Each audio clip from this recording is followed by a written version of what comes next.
আপুরা ভাইয়েরা, এই যে দেখেন আমার চচ্চড়ি রান্না হয়ে গেছে। এই যে আমি এখন ধনের পাতা দিয়ে দিলাম।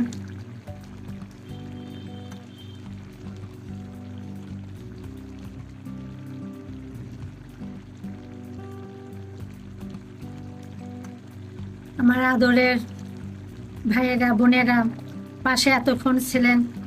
আমার রান্না হয়ে গেছে, দেখেন একটু পরে আমি নামে নিব।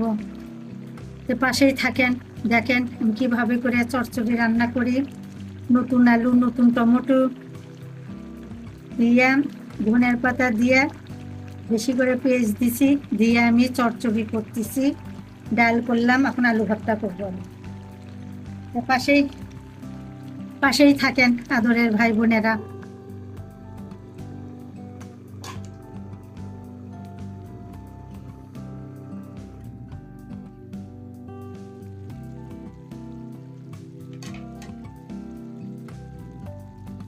আপুরা ভাইয়েরা, আমার চচ্চড়ি হয়ে গেছে, এখন আমি নামে নিব।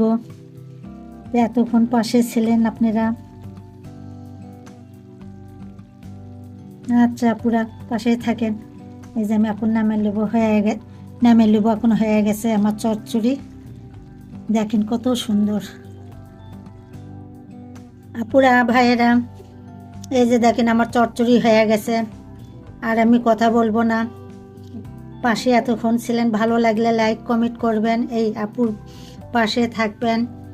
আপু দেখেন কত সুন্দর আমার নতুন আলু, নতুন টমেটো, নতুন গাছের টমেটো দিয়ে আমি চচ্চড়ি করছি। এই যে দেখেন।